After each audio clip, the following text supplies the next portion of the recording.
অহংকার খুব ছোট একটা শব্দ, কিন্তু এর মধ্যে লুকিয়ে আছে মানুষ পতনের অন্যতম কারণ। আমি মানুষের প্রতি এতটা মায়া দেখাতে গিয়ে নিজেকে অনেক সস্তা বানিয়ে ফেলেছি। হ্যালো এভরিওয়ান, আসসালামু আলাইকুম। কেমন আছেন সবাই? আজকে ভিডিওটা শুরু করছি শুক্রবার সকাল থেকে। সকালে আমি ফার্স্টে এই রুমটা রেডি করে নিয়েছি। এই রুমটা রেডি করেছি আমি বুধবার যে পর্দাগুলো কিনেছিলাম সেটা সেট করা হয়েছিল না। আসলে মনটা অনেক খারাপ ছিল, এর জন্য সেটিংটা করা হয়েছিল না। তাই ভাবলাম সকাল করে কাজটা সেরে ফেলি। শুক্রবার যেহেতু সকালবেলা আমার নাস্তা বানানোর তাওয়াটা একটু কম থাকে, এর জন্য ফার্স্টে আমি এই কাজটা করে নিলাম, রুমটা রেডি করে নিলাম। রুমটা একটু অগোছালো ছিল, একটু গোছগাছ করে নিলাম, সব কিছু অপ্রয়োজনীয় জিনিসগুলো একটু সাইড করলাম, এটাই আর কি। তারপর আমি খিচুড়ি রান্না করতে চলে আসলাম। এখানে আমি হাতে মেখে ঝটপট একটু খিচুড়ি রান্না করে নেব। এর জন্য আমি প্রথমে মুসুরির ডাল আর চাল, রেগুলার যে ভাতের চাউলটা, সেটা ধুয়ে নিয়েছিলাম। ধুয়ে আমি সব রকম মশলা দিয়ে আমি এখানে খিচুড়িটা বসিয়ে চুলায় চলে আসলাম। এর ভিতরে আমার বাবাইটা উঠে গিয়েছে। বাবাইটাকে আমি এক গ্লাস শরবত করে দিলাম, কারণ ওর শরীরটা একটু কষা, তো এর জন্য ওকে আমার রেগুলার শরবতটা খাওয়াতে হয়। তারপর আমি ওর জন্য এখানে ডিম ভাজি করে নেব। আজ কিন্তু আমি একটা মরিচ দিয়ে ডিম ভাজি করেছি, কেন জানেন? কালকে আমি 3টা মরিচের ডিম ভাজি করে দিয়েছি, তারপরেও নাকি ওর কাছে ঝাল কম হয়েছে। তাহলে এখন খাও, একটা মরিচের ডিম ভাজি খেয়ে নাও, সমস্যা কি? এর জন্য আমি একটা কাঁচামরিচ দিয়ে আজকে ডিম ভাজি করে নিয়েছি। আর খিচুড়ির ভিতরে যে মরিচগুলো দিয়েছি এগুলো তুলে তুলে ওকে দিয়েছি। ওকে আপনি যত মরিচই দেন না কেন, ওর ঝাল লাগবে না। যাই হোক, এই যে খিচুড়িটা খুব বেশি শক্তও করি না, আবার খুব বেশি নরমও করি না, তবে খেতে কিন্তু অনেক মজা হয়েছিল।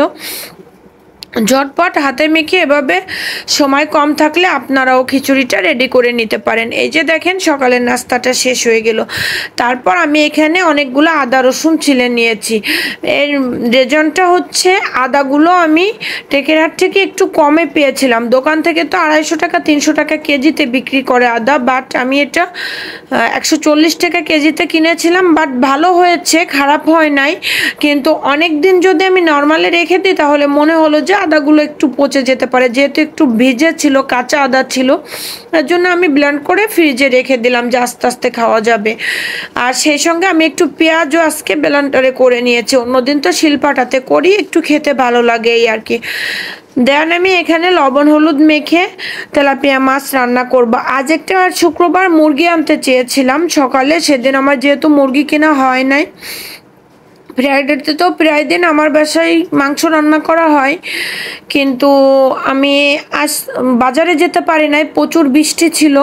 সকাল থেকে বাজারে যাব করে আমি সেই 9টা থেকে রেডি হয়ে বসে আছি, তারপরেও যেতে পারি নাই। যাই হোক, তারপর আমি এখানে যখন বাজারে যাওয়া হলো না, আমি নাস্তাটা রেডি হয়ে গেলে আমার বাবাটাকে ঘুম থেকে ডেকে তুলে তারপর মা ছেলে নাস্তাটা শেষ করলাম।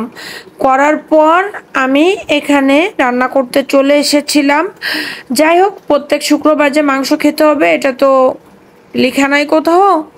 এখন বাইরে প্রচণ্ড বৃষ্টি ছিল, কিভাবে আনতে যাব? আমার ছেলেটা তাই নামাজ পড়তে গিয়েছিল ছাতা নিয়ে, প্রচুর বৃষ্টি ছিল বাইরে, ভিজে একেবারে হয়ে এসেছে আর কি। সারাদিন বাইরে মুষলধারে বৃষ্টি, এই আর কি।